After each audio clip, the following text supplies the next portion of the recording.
Assalamualaikum warahmatullahi wabarakatuh. Perkenalkan, nama saya Dani Vegita Amanda. Saya dari Prodi Ilmu Politik, Universitas Nasional. Di sini saya akan mempresentasikan manajemen pengambilan keputusan. Sebelumnya saya akan membacakan tujuan pembelajaran dari pengambilan keputusan. Yaitu tujuannya diharapkan agar mahasiswa dapat menjelaskan pengertian dari pengambilan keputusan, mengidentifikasi dasar-dasar pengambilan keputusan, menjelaskan macam-macam pengambilan keputusan, menguraikan faktor-faktor yang mempengaruhi model keputusan, menyebutkan proses pengambilan keputusan, dan mengidentifikasikan model pengambilan keputusan menurut Coe. Apa sih yang dimaksud pengambilan keputusan?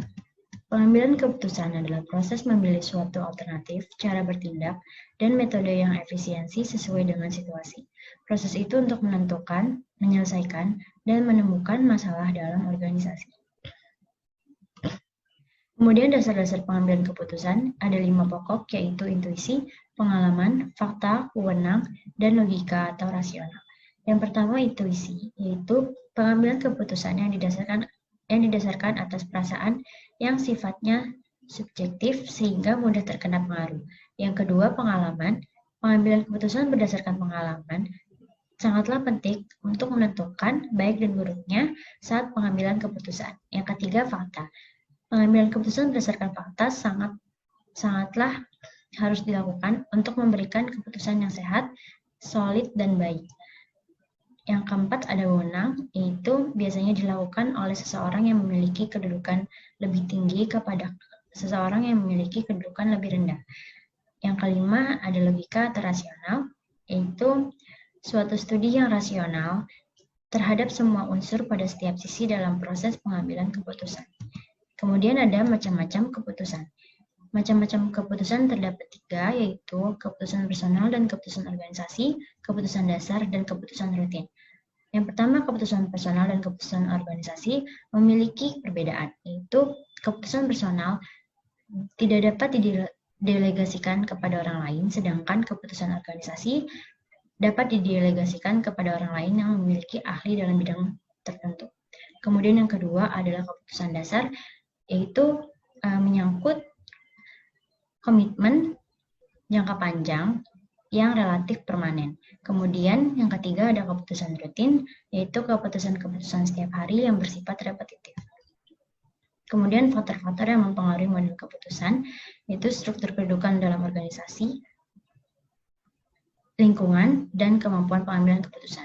Struktur kedudukan dalam organisasi sangat mempengaruhi model keputusan yang diambil. Kemudian lingkungan, keputusan yang bersifat inkremental hanya dapat dilakukan dalam situasi yang relatif stabil.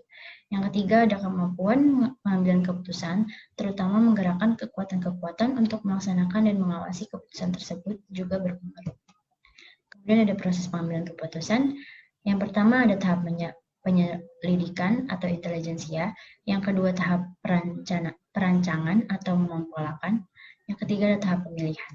Kemudian ada teknik-teknik pengambilan keputusan, yaitu bisa dengan cara analisis diagram Pareto, analisis perbandingan sepasang, analisis jaringan, teknik implikasi plus minus, analisis kekuatan lapangan, dan analisis biaya dan manfaat.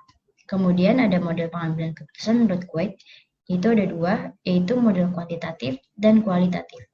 Model kuantitatif yaitu serangkaian asumsi yang tepat yang dinyatakan dalam serangkaian hubungan matematis yang pasti. Contohnya, indikator dari pemerataan dan perluasan pendidikan yaitu APK atau angka partisipasi kotor dan APM atau angka partisipasi murni. Untuk menentukan APM tersebut dapat digunakan rumus sebagai berikut.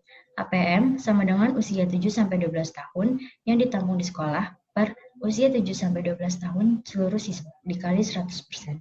Kemudian model kualitatif yaitu berdasarkan atas asumsi-asumsi yang ketepatannya agak kurang jika dibandingkan dengan model kuantitatif, dan ciri-cirinya digambarkan melalui kombinasi dari deduksi-deduksi asumsi tersebut dengan pertimbangan yang lebih bersifat subjektif mengenai proses atau masalah yang pemecahannya dibuatkan model.